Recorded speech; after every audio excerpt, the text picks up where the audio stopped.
Hello and welcome to another edition of the Mad Z WWE show. I'm reviewing Old School Raw from last night. Basically, please subscribe, leave a like and a comment on this video. Thanks for watching. So basically we get the Undertaker returning. First thing, straight out of the blocks. This was great in my opinion. You know, this really kicked off Raw with a bang.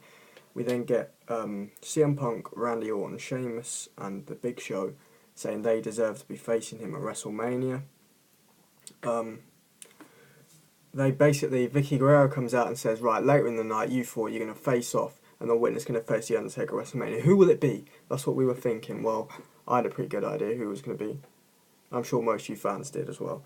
But we got Ryback next, defeating Antonio Cesaro in a solid match, although I've seen this match about 100 times, so, you know, I wasn't too bothered about it. We then get Mark Henry walking past him, giving Ryback sort of the glare sort of thing, and Mark Henry defeats Zack Ryder in a squash match. Zack Ryder must be getting pretty frustrated as he is losing all the time, and so must this next guy who was in the next match. Dolph Ziggler lost to The Miz.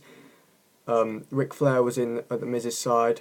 AJ and Big E Langston were obviously at Ziggler's side, but Ziggler still lost, and he lost to the figure 4 leg lock, which they're trying to push onto The Miz. We have the John Cena versus Rock segment, in which The Rock it's a very funny segment. He makes us laugh. You know, he does his usual promo thing. But John Cena got extremely loud boos before coming out and saying he was going to get redemption this year. It was his year to redeem himself by defeating The Rock and, you know, at WrestleMania and all this. So, fair play. You know, decent. This was a decent promo. We get Swagger putting Jim Duggan in the ankle lock. They were supposed to have a match, but the match never started. Swagger just puts him in the ankle lock. He smashes Sergeant Slaughter and Dusty Rhodes as well, so Swagger being put over as a heel sort of thing, you know. Team Hell No defeat Darren Young and Titus O'Neil. Can't say I was too surprised. I mean, these guys just lose every week, let's be honest. The $1 Million Man, Ted di Biase, was in their corner, and after the match he shoves a dollar note in Darren Young's mouth, and this is quite funny. Daniel Bryan takes the dollar out of his mouth and shoves it in his trunk, so basically, you know, it's just quite a funny segment. We get next Brodus Clay and Tensai with a Honky Tonk Man in the corner, defeating 3MB, and after the match, the Honky Tonk Man smashes Heath Slater over the head with a guitar. This was quite funny as well. The match itself lasted about 15 seconds, literally. Tensai rolls Drew McIntyre up for the pin, and that's about it. Michael Cole even started singing when the Honky Tonk Shake, Rattle and Roll music went on, so that was pretty funny. We got Kofi versus Fandango promo, because Fandango chose not to wrestle because the guy pronounced his name wrong. I don't get this. This guy gets no reaction from the crowd. He's been built up like you'd think this guy was a future world champion, when the fact of the matter is he's Fandango and he ain't going nowhere. Brock Lesnar versus Triple H promo, and then Triple H comes into the ring and talks by himself. About how he contemplated retiring last year, but now he's going to beat the hell out of Brock Lesnar.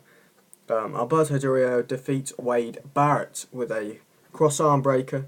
Good match, not a bad match, you know.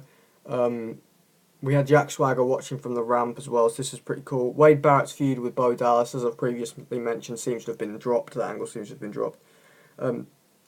New Age Outlaws defeat Primo and Epico after cutting a great promo before the match. They always cut great promos, the New Age Outlaws, though. We get happy birthday celebration to Mae Young, her 90th birthday, which is announced by Gene Oakland and then interrupted by CM Punk, which is followed by the Fatal 4-Way match that I've already said was going to happen later in the night. We got CM Punk versus Randy Orton versus Big Show versus Sheamus in a 15-minute, I'd say, match. Great match. They trade finishers, there's RKOs, there's choke slams, there's bro kicks out of nowhere, but Punk wins it with a GTS on Randy Orton. So Punk will face The Undertaker at WrestleMania. I'm going to make another video on The Undertaker's return, specifically talking about his return, so be sure to check that out. I'll probably upload it either later tonight or tomorrow. What were your thoughts on this episode of Monday Night Raw? Going old school, did you enjoy it? Did you enjoy the feel of the old school again? Were you disappointed maybe because Stone Cold Steve Austin didn't appear? I know I certainly was, but I didn't really expect him to. Please leave a like if you liked the video, leave a comment below, like I said, and subscribe for more videos. Thanks for watching the Mad Z WWE show.